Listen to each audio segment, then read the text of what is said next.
الله أكبر الله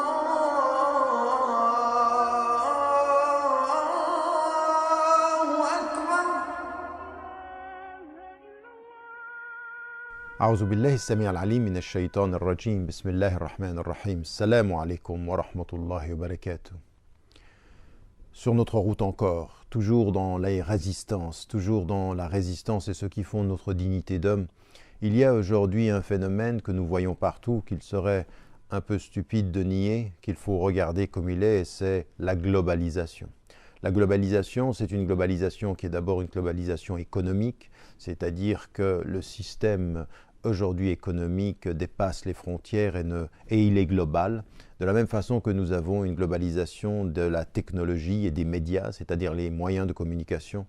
Et puis nous avons une globalisation de la culture mondiale qui s'installe partout, dans toutes les capitales du monde, dans toutes les contrées du monde.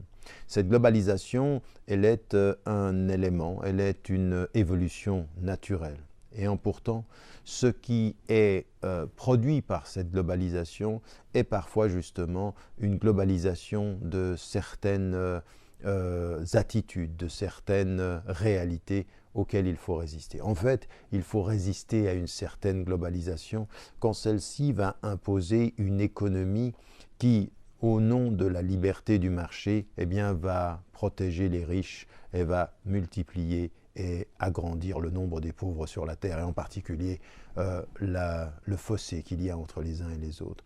C'est une globalisation à laquelle il faut résister quand, effectivement, par les moyens techniques et technologiques, c'est la réalité de manipulation, de répandre en l'occurrence des modes de pensée, des lectures du monde qui sont issues du Nord en l'occurrence généralement, là où sont toutes les richesses, là où sont les moyens technologiques et qui s'imposent au Sud, c'est-à-dire l'entretien d'une injustice. Alors autant c'est une injustice économique, c'est aussi une injustice même dans les technologies. Celui qui tient la technologie est celui qui, par exemple, tient l'information, et quand il tient l'information, il est en avance et peut donner une perception du monde.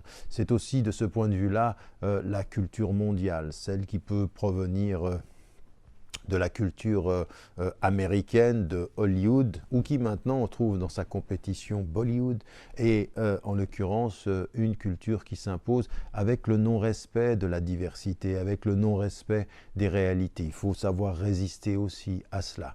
Il faut savoir y résister par la promotion de sa propre langue nationale. L'anglais est une langue internationale, mais il y a tellement d'autres langues qu'il faut pouvoir protéger, qu'il faut pouvoir nourrir, qu'il faut pouvoir célébrer. Les cultures, la nourriture, les spécificités culturelles, esthétiques et artistiques. C'est une façon d'y résister. De la même façon qu'il faut, sur le plan de nos technologies, même savoir comment utiliser la technologie, certes, mais ne pas pour cela également se perdre dans une globalisation qui n'a plus d'âme, qui n'a plus de spécificité, qui est une sorte d'uniformité à travers le monde et qui lamine nos diversités, qui lamine nos richesses, avec en sus beaucoup d'injustices, beaucoup de traitements indignes des êtres humains, beaucoup de conséquences qui sont négatives. À cela, il faut résister. Et encore une fois, c'est pour chacun d'entre nous le choix de ce que je bois, le choix de ce que je mange, le choix de ma façon de m'habiller, le choix de ma façon de vivre, de lire et d'avoir accès